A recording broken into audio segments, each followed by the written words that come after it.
the reason we named our new organization Harvest Noor is because for me that was also like a helpful phrase to center my eating.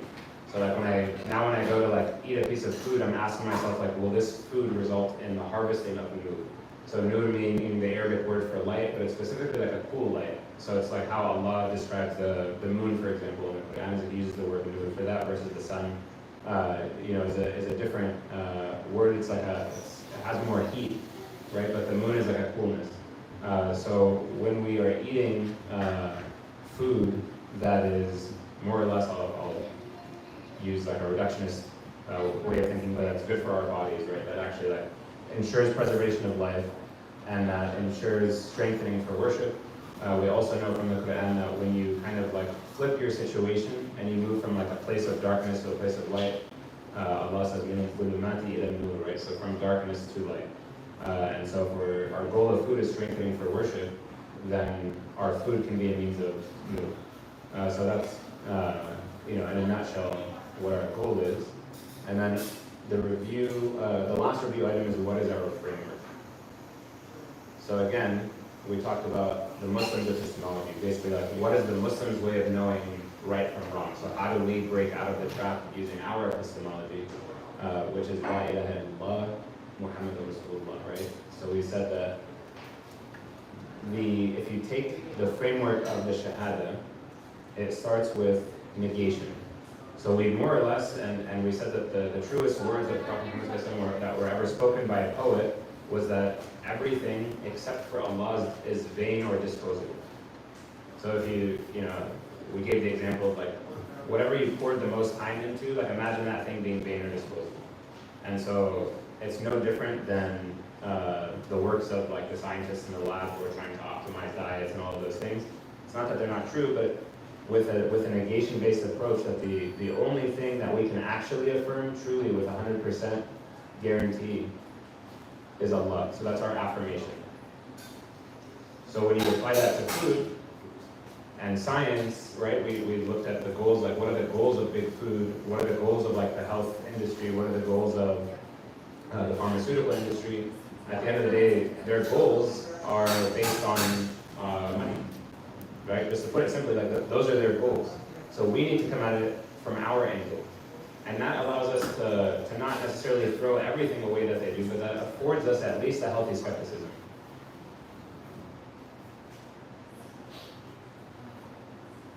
So the last piece of the Shahada is Muhammad Rasulullah sallallahu alaihi wasallam, and that is the realization or the embodiment of a person who ends up living a life that is dedicated to the notion of La ilaha illallah. So that's the result of basically fully engrossing yourself in La ilaha illallah, is the Prophet Muhammad sallallahu alaihi wasallam. And so today's session, inshallah, is double clicking on that aspect. Like let's zoom in then in that case on his approach to food and lifestyle as well. We'll touch on that, inshallah. But before we do that, it's important that we know our enemy. So anytime we're getting ready to like embark on a new endeavor, and we're starting to get to the practical, it's important that we understand who our enemy is and what his, kind of like the steps that he will take to try to deter you from success. So the first thing that he'll tell you to do, and Sheikh Nikkei Smith has a good session on this, and he'll phrase it a lot more eloquently than me, but the first thing that Shaitan will tell you to do is to simply not take the journey.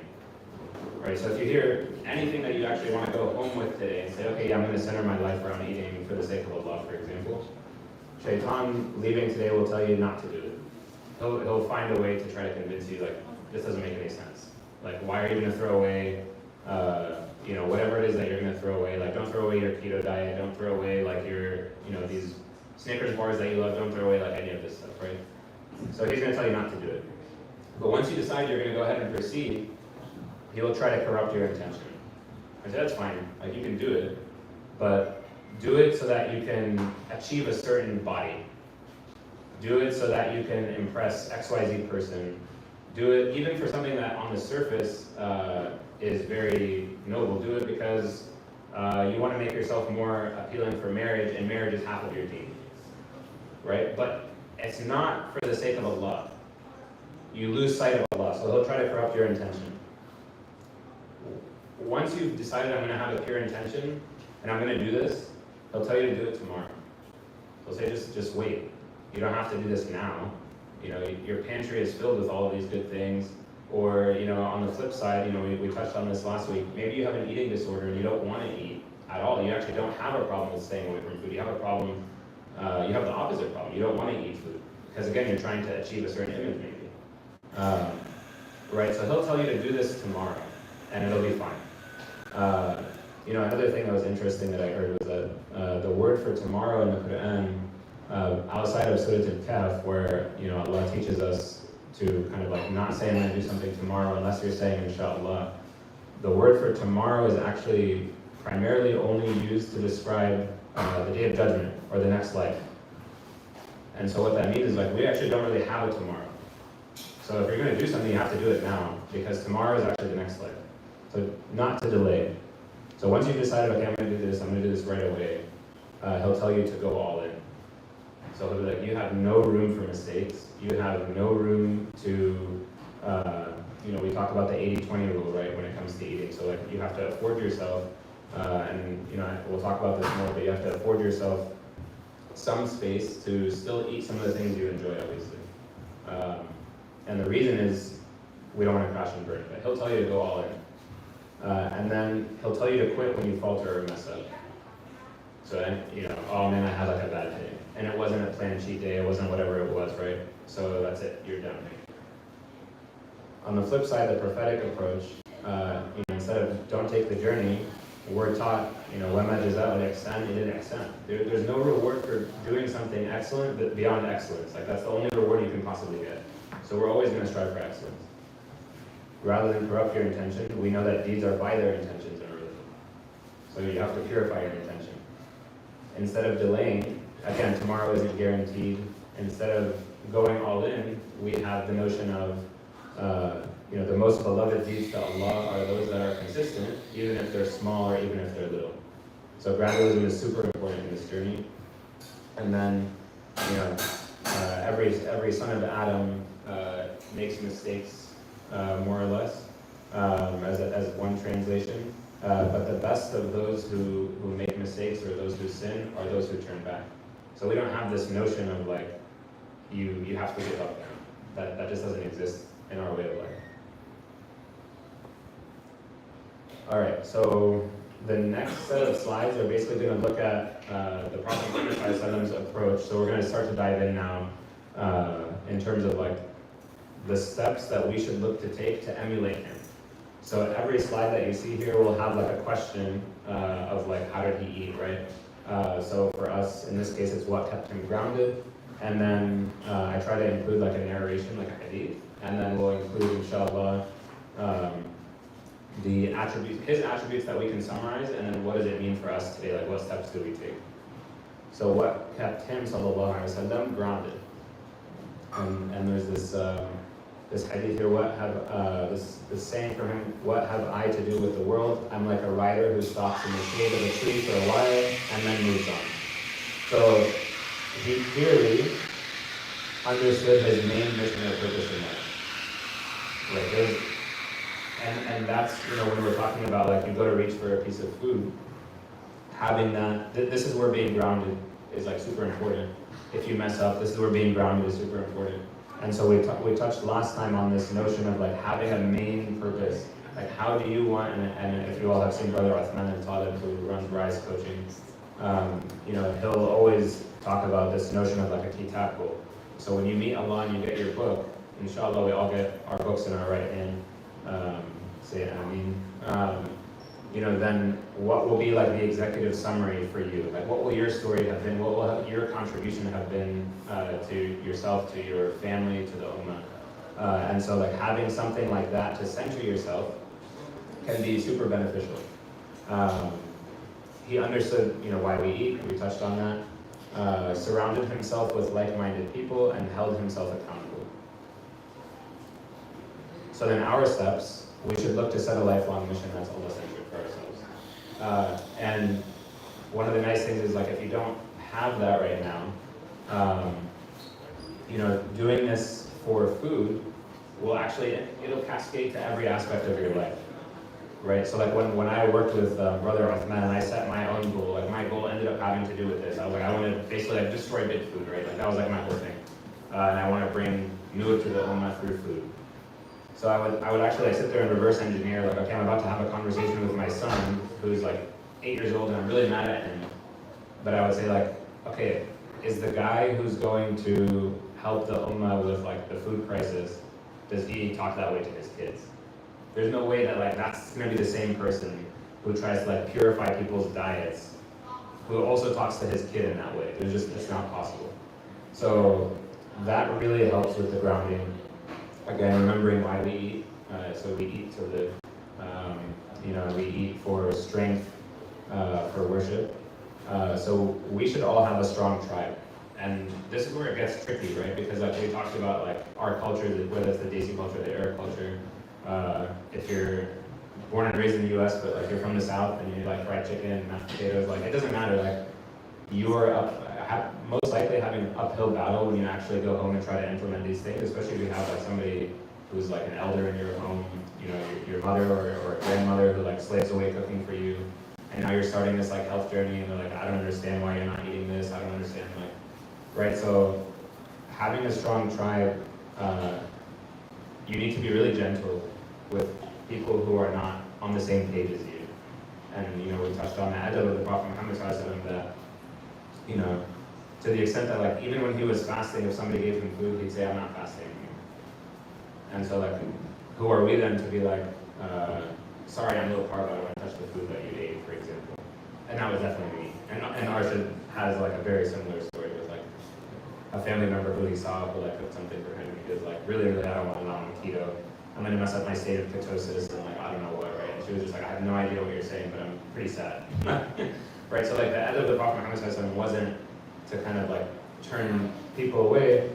And so like you might not get a strong tribe in your household, so it's important that you form a strong tribe. And there's a lot of people who are gonna like look to be on this journey as well. And so that's helpful. That can also help with the last point, which is having someone to hold you accountable. And this is one where, getting a coach is nice, but at the same time, like if you have a friend in your tribe who's on like the same journey, like I'm part of like a WhatsApp group and we kind of like have these challenges on a monthly basis where it's like, okay, we're gonna try to walk XYZ number of steps this month. And everybody puts it in a spreadsheet and Arshad is gonna probably win. But like, that's like one approach that can keep you accountable as well. All right. So when did he, sallallahu alaihi wasallam, eat? So the narration here is that the Prophet Muhammad sallallahu came out of his house one day and met Abu Bakr and Umar. He asked, what has brought you out at this hour? They said, hunger. He replied, by the woman whose hand is my soul, what brought you out has brought me out too. So it's fairly simple. He ate when he was hungry. So that notion of like, I'm not really hungry, but there's food on the counter, so I'm not gonna graze. I think grazing is like one of the words of the century, like that didn't really exist with him. And I just touched on like he ate when he was given food. And it's interesting. There's a lot of like questions sometimes online with people in the health space where like, should I have cheat days? Should I not have cheat days? Should it really be like a cheat meal? And like what should that meal look like? If you take the approach of the Prophet Muhammad first of all, he never like really transgressed his stomach. He never like filled his stomach beyond the point where like it should have been filled. But if he also was kind of like accepting food when it came to him, you kind of have to do the math and like then realize that when he was on his own and he wasn't being given food, he was never overeating. And so for us, something that's been helpful for me is like, okay, Sheikh Yahya wrote us from the Maqasid community in Pennsylvania. He said, to use the 80-20 rule, so that 20% of the time you're kind of like affording yourself the ability to be, kind of lenient in a sense, right? Something I've come to try to do is like save that 20% for gathering, so when people are handing me the food. because it's like the time that I'm by myself, especially if I've like only stocked my pantry with things that I should have them stocked with and things like that, then I'm fine, like I can do it. Especially if I have a tribe that's with me and things like that. But then like if somebody hands me food, and I have the edit of the Prophet Muhammad sallallahu alaihi wasallam, inshallah, we all do, then I'm going to be like, yeah, I'll take it. Thank you so much for for making this for me. So that's where I like to like reserve that kind of like 20%. And that's like a direct response. Somebody had asked me like, is that 80-20 every day? And so like, that kind of like answers, should I have a cheat meal every day or should I have a cheat meal once a week? For me personally, the answer is like, when somebody gives me something and I don't want to hurt their feelings, that's when I'll, cheat, so to speak. Obviously, unless like the food is like outright haram. If somebody gives me like pork, I'm not going to be like, thank you so much. And then at most, he would eat once or twice a day. And again, the twice a day would usually come when somebody was giving him the second meal. So our steps then, and Arshad and I are kind of trying to bake this into like a program that inshallah we'll offer in like the early September timeframe. But undertake a baseline fast to truly understand what it means to be hungry. So like, most of us don't know what like real hunger is, and may Allah help the people in Gaza.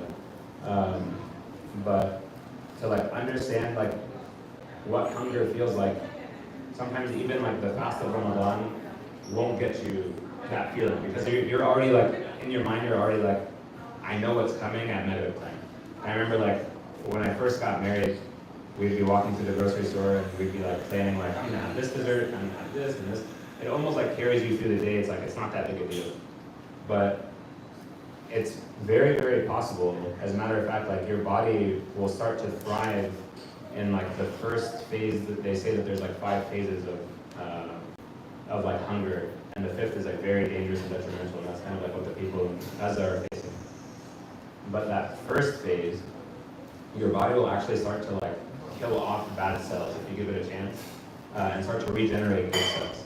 And so it's very doable to, for example, take on, like let's say you start fasting at Fajr time, and you fast like in accordance with the Sunnah, for example.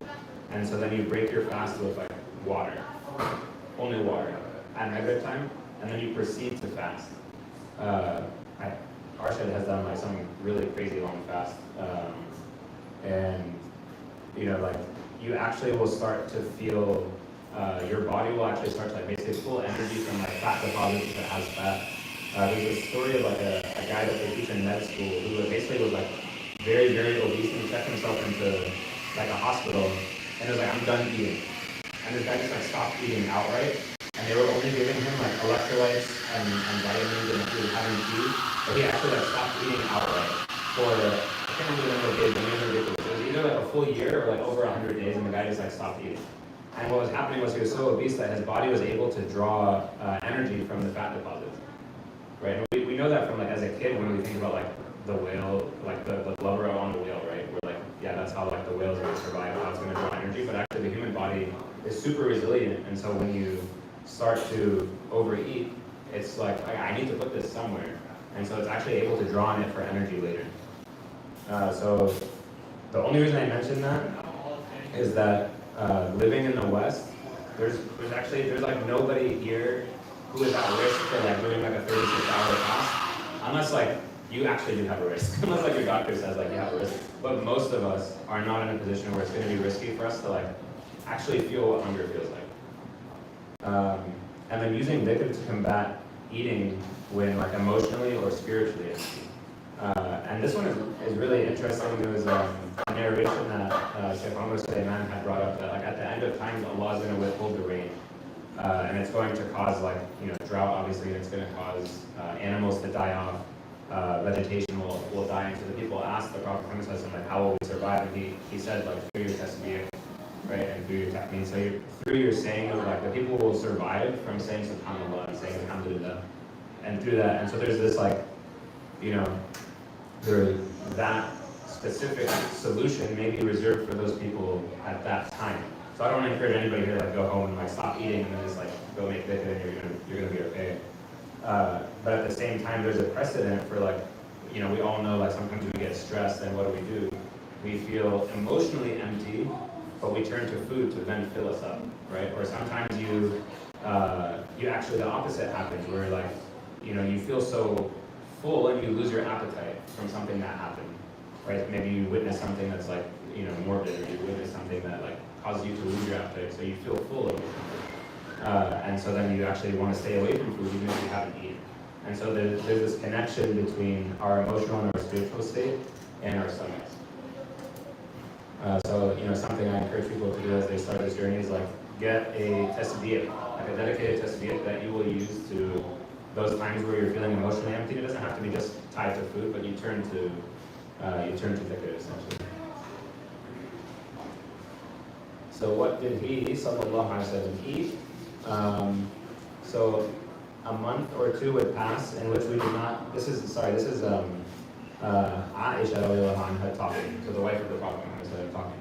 A month or two would pass in which we did not light a fire in the house of the Messenger of Allah sallallahu alaihi wasallam. The questioner asked, "How did you survive?" And she replied, "On the two black things, dates and water." This is like water is obviously not black, but it's just like one of the features of the Arabic language is like you can refer to two things by the more dominant thing. So like the ajwa dates most likely are black, and so they're referred to by that way. Like also another one is like the two moons. We hear that in like the Islamic corpus, but it's actually referring to the sun, which is interesting. So one thing, like when I started diving into like how did he live and how did he eat, I would like start to wonder like, okay, so should I go adopt like a date of like diets and a diet of dates and milk and barley bread and cucumbers and melon, like just like only emulate exactly that. But Imam Majid once, he said this, and other scholars say this, that what to extrapolate is that he would eat what was available, and he would eat what was tayyib, like what was pure. Meat was like a treat, and you can kind of glean that from the fact that not lighting a fire in this context means they weren't baking, like they weren't cooking that often. So there would be like these gaps. And by the way, this is like one of the most liberating things. Like now that I'm like raising my own kids, this has become one of the most liberating things in our household is that if you simplify your diet, not every meal needs to be cooked. And this can like liberate a whole generation of women, especially during Ramadan, who are like slaving away in their kitchen. And so now like at home, like at least one of our meals on any given day is like a yogurt bowl, right? You just like have yogurt and you mix like a nut butter in it, or you do whatever it is. But that saves so much time. We just weren't built to like stand in the kitchen all day, whether it's like men or women. Like it was never intended to be that way. I mean, you can get all of your nutrients from raw foods. And so, there's so many angles, when we talk about like one of the things to help is like having a mission, doing all these things, right? It's all true, but there's also so many worldly benefits as well that you'll start to experience when you start to emulate the way of the Prophet Muhammad. And as Arshad mentioned, like, we talked about who we were last week, and we said, who are you all? And Allah answers that question with them that, you are the best nation that was ever created. And so like we need to own, this approach with pride and share it with the world, because there's a world like dying out there right now. Our people have some of the worst, like obesity rates, diabetes rates. So we work on ourselves, inshallah, but there's like a whole world out there that would benefit, from this approach. I digress there a bit. But that part especially really resonates with me about like not having to cook all the time. So how would you walk away from this? A food diary is helpful to actually just like understand like what am I putting into my body. You have a question? What do you think about the protein rule where you have to have like 1 gram protein per body weight? I'm actually gonna touch on that, inshallah. I'm gonna touch on that. I have a slide here on like what was his context, more or less, right? But I promise I'm gonna get to that one. But so like having a food diary just to understand like what are we actually consuming. Cutting out impurities, and I say here start with what's haram. So if you have like anything that's haram in your diet, and these can be like things like in a pill, like a medicine. Like we feel like it's innocent, like I need this, you know, obviously I talk to like a scholar about it, especially if it's like a vitamin that's like not strictly needed, like I'd recommend if it has something hot on it, like take it out. You know, if there's anything with alcohol, take it out, right? Anything like we may be lax on, start with those. And one of the, and Imam al-Ghazali in the book Breaking the Two Desires, you know, he has a quote in there that says, for a worshiper to have like a diet with impurities is like somebody trying to build a foundation on the waves of the ocean. So it's like, and it's not like we ever grew up like hearing that. I mean, in the masjid we get like Snickers bars for our kids and we pass them out, and we get lollipops that have like red dye, and like we're one of the only countries where it's like only recently being banned and stuff, right? But like that's like to the extent that like the scholars, like they were so scrupulous in their diets that like, you know, they didn't want imports, food imports from like other nations. Like they just wanted to eat what was like from their land. You know, they wanted to make sure that like when food was being prepared, the people who were preparing the food prayed all 5 prayers. They were making dhikr while they were doing it. And they would see like impacts to this. I think even Hamza Yusuf today, he said in like modern day Saudi Arabia, there's a family where they make sure that everything that they buy is only from practicing Muslims, more or less, which is really an uphill battle here in the States, right? Like we're not gonna be able to do that. But just to illustrate the point, you know, he said that these people, they do that, and it doesn't matter if you walk into their home and eat after you've just eaten, you'll never feel like indigestion. You'll never feel awful. Like you always leave their home feeling good. And so, you know, cutting out the impurities is like a good first step. Eating whole foods, avoid ultra processed, and protein 80-20. And protein. And then the 80-20 rule is what I touched on before, is like, you know, leave yourself some grace. You know, we're not machines, right? And Shaitan will want us to go all in. So we have to make sure that we take a gradual approach, because that's more prophetic. So there's a book that I really like called Good Energy, and this is where like it's okay to borrow also from like the Western corpus, right? But in that book, there's a doctor. She was like formerly, her name is Casey Means, and she used to work more like as a traditional like doctor. And then she left after she felt like she was only catching patients like at the tail end of major metabolic issues. And she was like, she acknowledged basically the system was never optimized to like be preventative.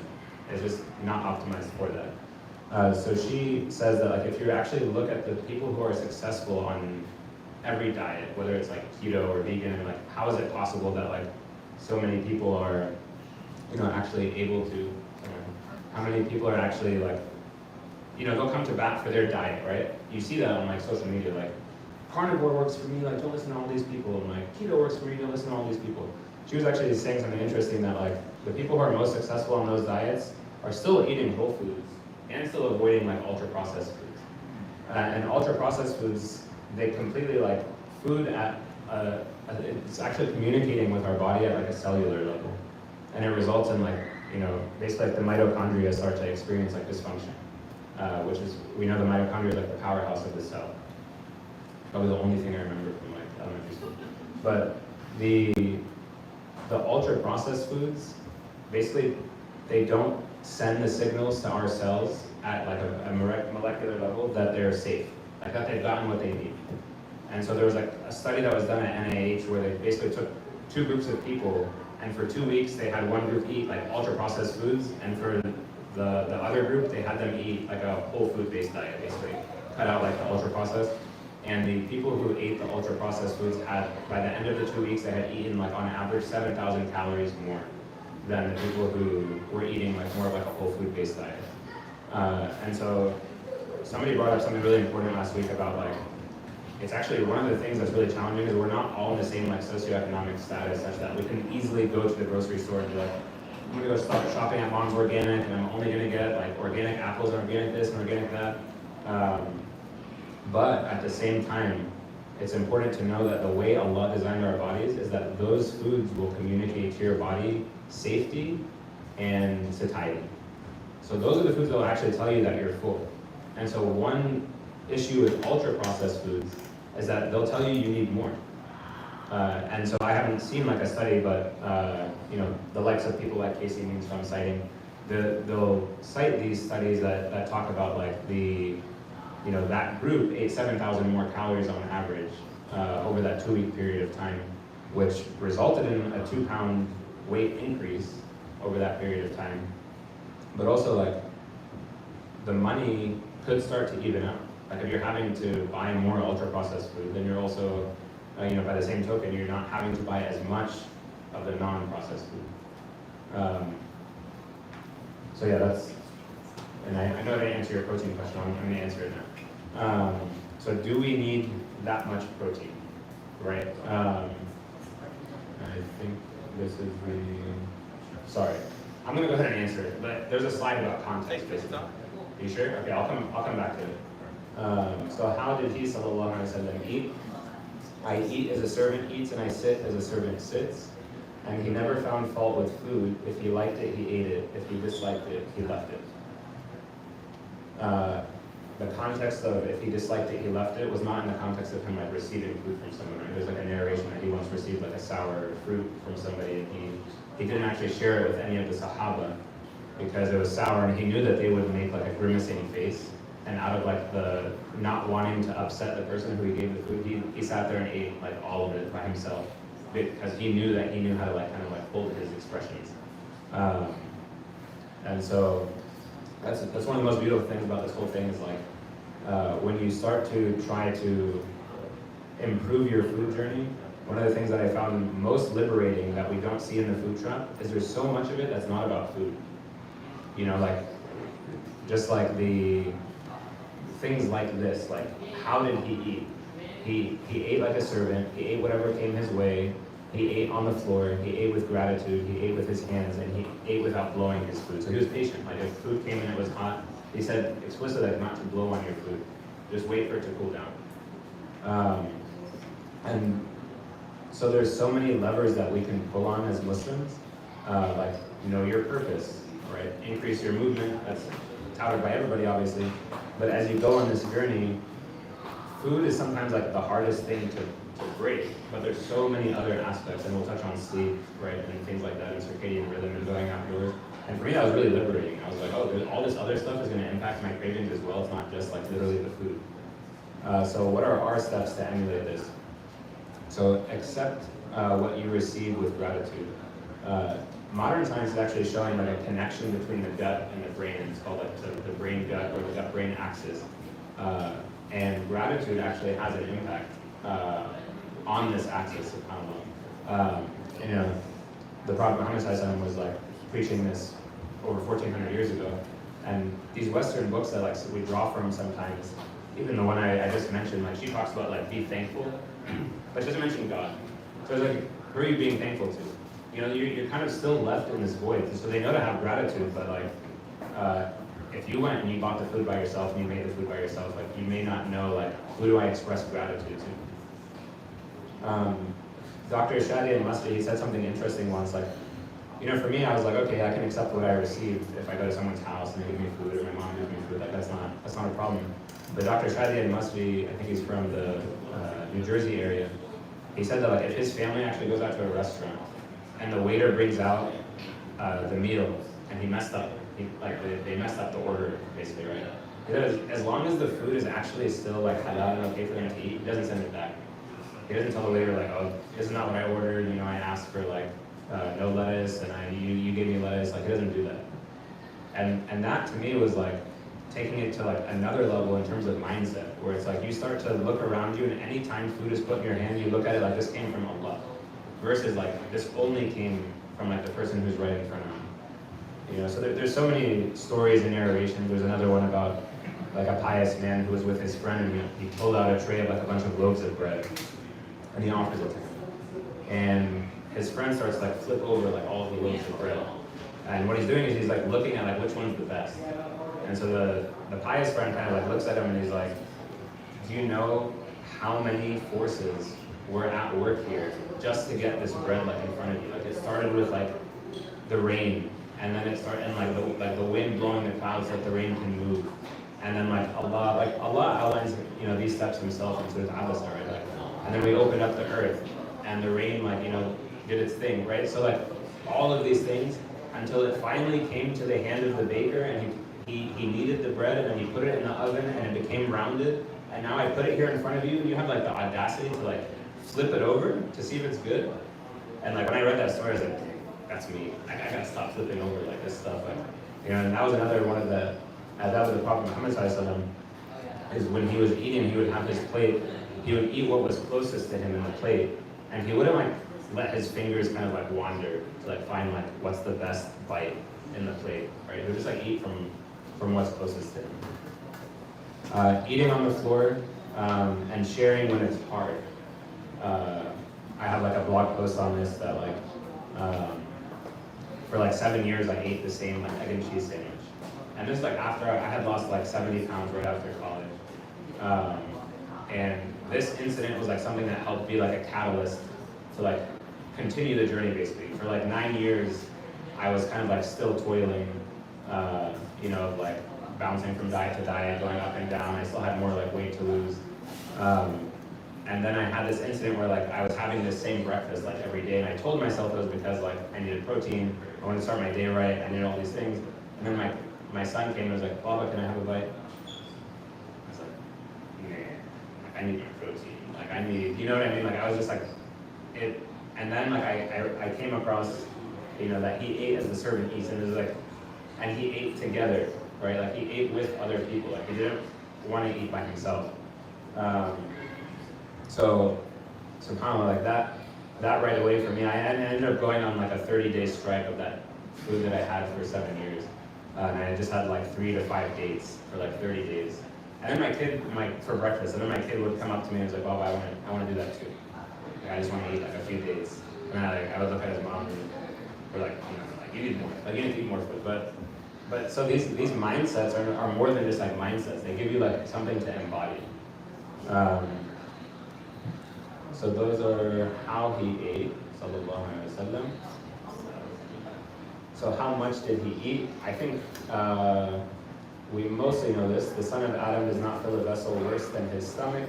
It is sufficient for him to eat a few mouthfuls to keep his back straight. If he must eat more, then 1/3 for food, 1/3 for drink, and 1/3 for air. So again, like we kind of, you know, touched on this, but this is another instance where it kind of transcends, is the food healthy or is it not healthy? My sister-in-law is a nutritionist, and she was talking about how like when she started to explore like healthier alternative like recipes and things like that, it became a lot easier to actually just like keep eating them, and you end up eating more than when you like have like a recipe that's like unhealthy, right? Because you're like telling yourself like this is really healthy. But the problem, Muhammad Sallallahu Alaihi Wasallam wouldn't like transgress that bound. So he would eat enough for his strength. He would fast very often, and this is like another like grounding, you know, exercise that we can do. He always made dua for barakah. So there's a dua. I should have included it here. You know, we more or less most of us know before we eat to say Bismillah ar-Rahman ar-Rahim before we eat. But there's another dua that you can say, Allahumma barik lana fihi wa at'imna khayran min. So oh Allah, put barakah in this food. You know, the translation like blessing doesn't do it justice. Barakah, it can have like this multiplying effect where it's like you eat this like one piece of food, and that one piece of food ends up giving you, that's a good time check. That one piece of food ends up giving you the strength to then go build like a library, and then that library ends up being inherited. But that's barakah. So we ask Allah to put barakah in our food, and then we also. You know, that dua ends with وَأَطْعِمْنَا خَيْرًا مِنْ, and feed us better than this. And that is another thing that's liberating, right? If somebody hands you something that's like not the healthiest, you still make that dua. So you still are going to ask like Allah to more or less like cleanse the thing that maybe is not the healthiest. And then he would eat with others. So our steps, you know, I talked about doing like a baseline fast to truly understand what hunger is, eat with others, practice mindfulness and dua. We talked about the brain-gut axis and like having that gratitude when you're eating. I do myself use calories for like a short period of time, maybe like a week or 2 weeks, to just like understand what I'm eating and like what's going to cause me to start to like gain weight if I need to gain weight or lose weight if I need to lose weight. But then I kind of phase it out because I don't want to become like, again, like obsessed with numbers. I don't want to use my time like on my phone, like entering calories, you know, that much. I think I'm gonna pause here. Is that a good time to pause? I think that, is the Adhan about to go off Yeah. in the messages? What is, sorry. Soon, probably. Oh, soon, okay. Okay, all right. So I'll go ahead and pause here in case anybody needs to make wuzu. Maghrib is encouraged to pray it, you know, as quickly as possible after the Adhan. But inshallah, there's not too much left. Inshallah, we'll have discussion.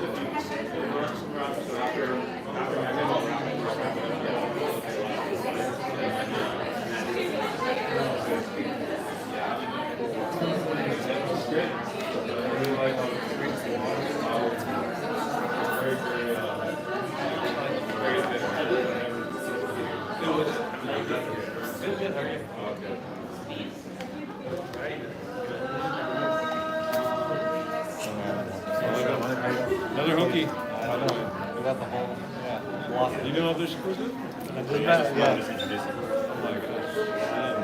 Yeah, we're everywhere. Oh, you guys been to it? Yeah, we met Yeah, a few from the times. community. Yeah. Oh, Yeah.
Pause the live stream.